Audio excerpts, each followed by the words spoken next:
Morning, it's Rachel from Beads by Verchiel, or Verchiel I should say. I did a Kumihimo live on Facebook the other day, but sadly I lost connection as I was about to do the beaded one. But to be honest, I wasn't totally happy with it, and I'm going to start from scratch. So what I'm going to be showing you today is two types of Kumihimo. One is the basic Kumihimo, like this, using Verchiel, and the other one I've pre-prepared because it takes so long for the beads to be threaded on, is Beaded Kumihimo. So what I do here is I do workshops here. We're based in Studley Grange Craft Village in Swindon in a Wyvale Garden Centre. I also sell on Facebook and I sell online, which is www.beadsbyverchiel.co.uk. This is a great jewellery making for kids, for adults, not only for necklaces, bracelets, also other accessories, curtain tie backs, handbag handles. So let's get started. Now this is a 6-inch Kumihimo board. They also come in a smaller version, which is a 4-inch version. There is no difference between them other than the size and the fact that you waste a little less with the smaller Kumihimo. Now, as you can see, they have 4 spots on them: north, east, south and west. And they're all numbered all the way round. But really, for our starting position, we only use these 4 points. And as you're working, it will naturally move its way around the board. So don't worry when your threads go off-pieced, because they're not meant to stay in one place. So just talk to you a little bit about the types of cord. Now, I'm actually using, it's a Dazzle-It brand, and it's called Verchiel. It comes in different thicknesses. I'm combining a 1mm copper colour, sorry, a 1.5mm copper colour, you can buy that online, and a 2mm gold colour. Both of those are available online as well. Now what I like about this is it makes a nice indentation because you've got slightly different sizes. Now here's one I made earlier, so that's how the colour comes out. I haven't added the ends on because it gives me opportunity to show you the different stages. So I'm just going to make a very small sample of it and then show you how to finish off the ends. In terms of length, now if you're looking, for example, for a 7-inch wrist size, then I would say multiply the end measurement by 5, and that's per strand. So you'll need 4 strands, and I would average that to a metre, because there's nothing worse than nearly finishing and finding out that you've got to add a massive extender on the back because you've fallen short of your measurements. Likewise for longer projects as well, you do need an awful lot of thread for necklaces. For example, 16-inch would be multiplied by 5 per strand. And that's also where these little bobbins come in handy as well, because particularly when you're making larger projects like the necklaces, you'd sweep the carpet with it literally. So I would add a little bit of sellotape to pop the cord on, or tie a knot on there, wrap it up, and also what that does is it hangs from the side, so you've got all of those going round. So to start, you will see lots of different ways of doing Kumihimo, starting and ending, but this is the way that I find works best for me and avoids the least amount of waste. So I've got these little tag ties. You can get them out of sandwich bags, but I can stock these if you do need them, and they've got a little bit of wire in them which keeps them nice and sturdy, and it doesn't fray your thread either. So ignore the fact that this is a really small piece of thread. Your thread would be 4 1-metre lengths. So if you imagine those are 4 1-metre lengths, so I've got 2 of the gold, 2 of the copper, and what that does is it creates this candy cane effect, and you find the halfway point of the thread and then you bind the sandwich tie. So we do, to get that effect, we do 1 here. If I just turn that around, so try and get the corresponding threads. So that one goes to the left of the spot, and the adjoining thread goes to the right of the spot down the bottom, so you're on a diagonal. The reason why we try and get adjoining threads on here is it just makes the end much smoother. So that side,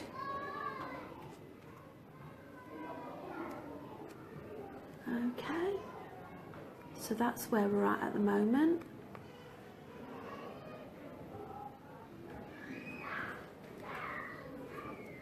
And then we work at the side parts. So this is the right spot.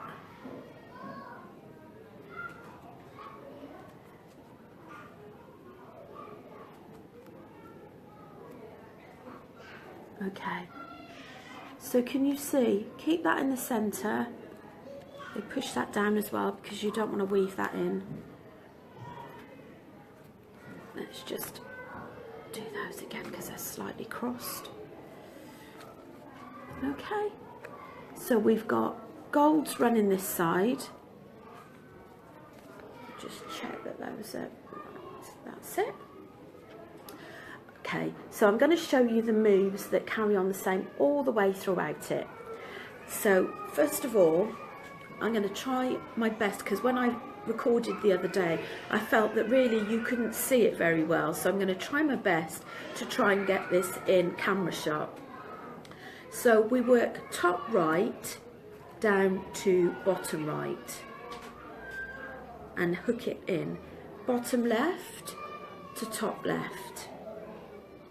And then what we do is we do a quarter turn anti-clockwise. So you're always keeping your next threads at the north position. Top right to bottom right, bottom left to top left. Quarter turn anti-clockwise, top right to bottom right, bottom left to top left. Quarter turn anti-clockwise, so we're always working from the north position, top right to bottom right, bottom left to top left. Quarter turn, and I'll just do this so that I can show you how it comes out at the bottom of your board. Feel free, I will pop this on YouTube afterwards, so obviously this is a live feed, so if you're with me on Facebook and you actually want to ask me a question, just pop it in the comments box and it should come up on my feed so I can answer any questions. And it also helps because, you know, if I've missed any pointers, it gives me a bit of guidance as well. Alright, so top right to bottom right, bottom left to top left, quarter turn. Now this is quite, this has got a little bit of stretch in the fabric, so I would suggest once you've been going for a little while is give it a little tug at the end. Now you can just about see that there. Now what I want to just mention to you as well is a lot of people that have come in for workshops is if we're all busy chatting as we do, having our cups of tea, cups of coffee, and we forget where we are. And I'll show you how you can actually visually see where you are. Now, if I bring you up close there, now this is the last move I've just done. I've gone top down and bottom up. So if you can see, that thread is raised over the other two and that one is raised over the other. So you can actually see that the last 2 threads on the top are your last moves, and obviously as it's top down, bottom up, you just make sure that you position it in the right way. The other thing that some people like to do as well is, if you're popping out for a cup of tea, is you say, for example, that's your next position, is just clip it at the side, so you know that's where you're about to start next. So let's do just a few more moves, and then a bit of a Blue Peter moment. Here's one I prepared earlier.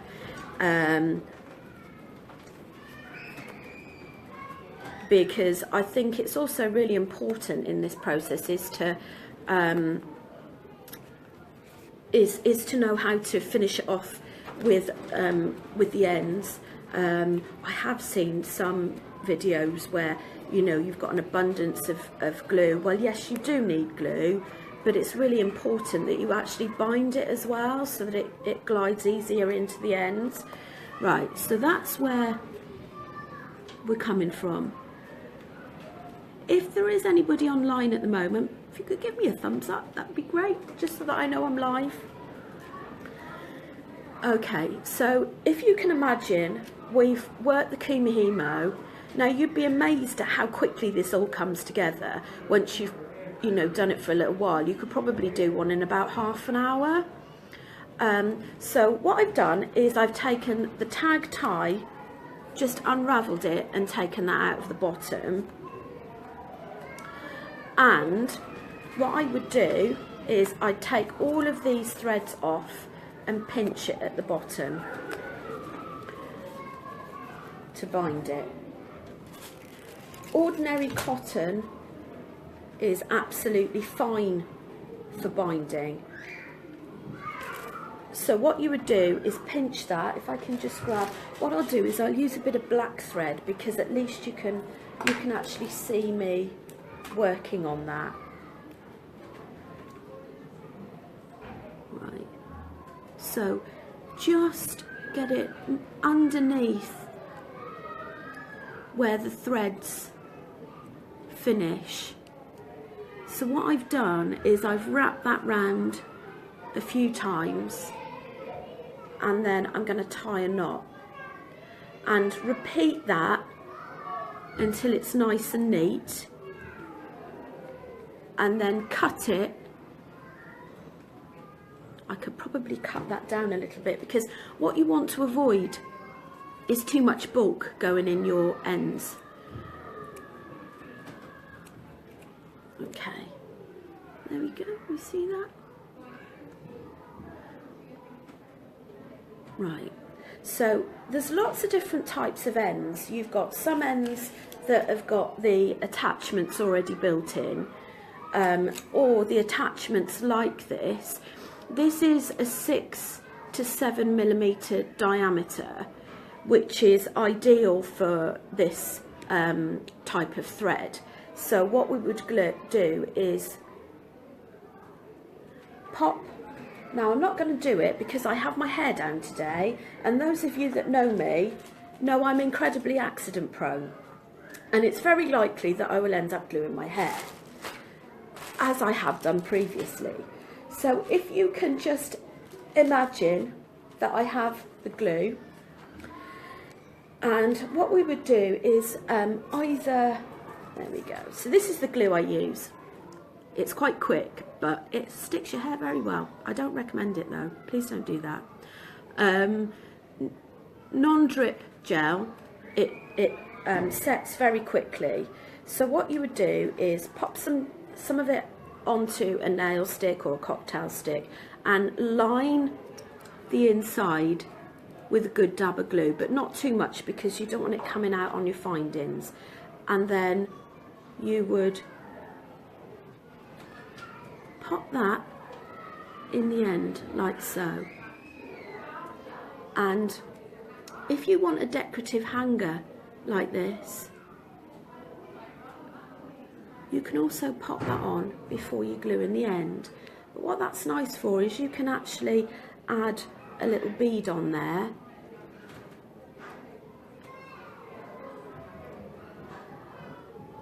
Okay, so see how it's coming together. And then what we would do is you'd add your lobster clasp, your jump ring onto the ends. And also you could add something like this onto a head pin, a nice decorative bead, or a charm on the bottom. These come in packs of 2 and I think they're rather lovely. So I hope that helps with the basic Kumihimo. Like I say, if you're online and you've got any questions, fire away and pop them in the comments box. If you're not online but you're viewing afterwards, then feel free to contact me. You can email me via my website. Excuse me, having a quick drink. Right, so a lot of you feel a little bit, feedback that I've got from people that I've done workshops with is that you feel a little bit daunted sometimes by doing the beaded Kumihimo. Now, I would say the biggest tip I have is, and this is because I've made all the mistakes, so I'm passing these on to you so that you don't make them, is keep a different board, one for your rat tail and one for your beaded Kumihimo. It really just doesn't work because you don't get a tight enough tension when you've used the board for the rat tail because the spaces have stretched. Now the cord we use for beaded Kumihimo is called Eslon cord. It fits through most beads. I would recommend using either size 8, these are size 8 beads, those are frosted white beads. You can use size 8s, size 6s. The demonstration I'm doing today is actually on 4mm check crystals. They're crystal sea foam in colour, but the good thing with those is I hope you'll be able to visually see it better than the one I did the other day. Now, what I've done, if you bear with me for one moment, there we go, is this is one I prepared last night. And this is using the black Eslon. Now again, use the same principle for the threads. For example, if you're doing a bracelet, I'd use an average of 1 meter times 4 threads. Get the threads in half again, so you start exactly the same way. The only difference is the threads are thinner. So you actually start off and you need to do probably, I would say, about 1 centimetre of weave before you start introducing the beads. Okay. So, and what I was amazed at is how little I use. Now this is a 25-gram tube, but I haven't used much. I'm quite amazed by that. I think the bigger the bead, the more you use, but with the smaller beads, that went quite a long way. So let's just switch on to, right, excuse me. Right, now this is one I prepared earlier. I've used a different disc because I'm keeping this one separate because the holes or the slats are really, really tight. Now, some people thread on all the beads before they start, which is fine, and you attach them by tying a knot into the bobbins and then you feed them up as you go. Now, this is exactly the same principle as doing normal Kumihimo. The only difference is the fact that you add a bead for every move that you do. I'm just moving these out of the way. So I rather like the effect of these. Can you see that? Isn't that beautiful? Also, I would recommend, I haven't got it during the demonstration, but I would recommend that you pop a weight on the bottom. Now, if you haven't got a weight, just use a bag of coins and just attach it through the little tag at the bottom, because what it does is it tightens up your tension as you're going. Now, I'm just keeping these beads on the side for the purposes of the workshop, but I have to say, having done them recently like this, I probably would recommend you feed them as you go. So let's see if you can see it. Bear with me because some of the beads might drop down. So what I'm going to do is drop that bead in there, but can you see how it locks underneath that one that goes across? That's essential, otherwise it won't sit properly. So bring that across. So I've gone top down and now bottom up. Sorry, you can't see it very well there. So again, that I've pushed underneath that cord there, so it interlocks.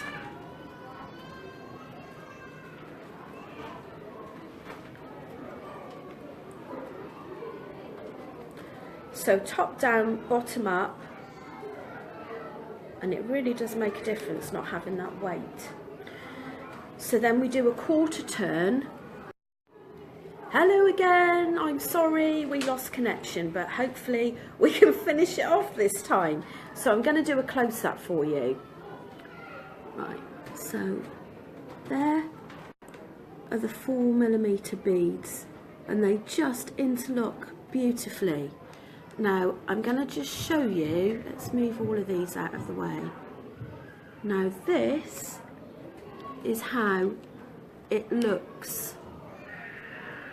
So all of these corresponding ones, what you need to do is, when you build them down, is you interlock them underneath, so the corresponding thread that runs across it locks it in. If you don't get the thread, if you don't get the bead just in the right place, sadly it won't sit right. I hope that's been an insight for you. I'm just going to talk you through how we finish off. Now, for the beaded Kumihimo, we will use smaller gluing ends. Now the gluing ends for this are 2mm, so I would say 2 to 3mm, and again you would pop your jump ring and your end clasp on there. The good thing with having those as well is if you're making it for someone and you're not quite sure of the size, you can always add an extender clasp on at the end. And then for this, just undo it and pull it out, and you've got a really nice neat end. So what you would then do is you would glue in as before.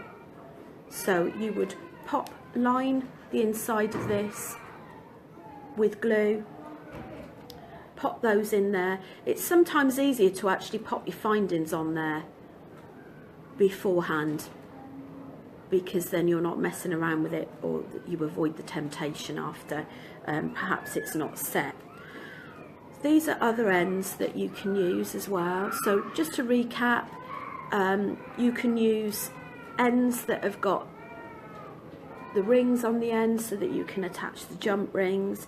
You can also get the hangers as well. Here's a couple of others just to give you some inspiration. If you're doing a bit of wire work and you're a bit stuck for doing perhaps a necklace, copper's quite a difficult one to work with, and the copper colour is also nice to go with copper wire work. So you could always consider doing the standard Kumihimo and then attaching your wire work project onto it for a really beautiful finish. So that's some of the hangers on there with charms. These are 6mm crystals that I've done on a necklace. Again, the same principle, you just add a bead for every move that you do on the Kumihimo. Now, this is a little bit jaded now because I've worn it, but these have got the gluing ends and the clasp. And also what I've used with this is tiger tail. You can try using tiger tail, it's a very cheap way of doing it. Also it makes it easier to glide on the beads, but it can be a bit fiddly, it slips a little bit. But my top tip before we go is if you're doing threading on beads of some sort, particularly the crystals, because when they're in production, sometimes they get a bit of a seal over the top, so it's hard for the thread to go through, is a big eye needle. It opens up like that, thread it on there, thread your crystal on, and that is so much quicker. I spent ages last night without giving it any thought as to the fact that some simple tool will make the time probably a quarter of your time. So I hope that helps. Like I say, if you've got any questions or I've missed anything, give me a shout. I've got a Facebook site, which is Beads by Verchiel auction site, where you can buy kits from there. I sell some of the Kumihimo things on there as well, a bit of everything. There's my Beads by Verchiel, which is what's going on, what's happening, and also my website, which is Beads by Verchiel, spelled VERCHIEL.co.uk. Thanks ever so much for viewing. Sorry it was a little bit broken up, but I hope to see some of your designs. If you make any and I've inspired you, I'd love to hear from you. Thanks so much. Have a great day. Bye.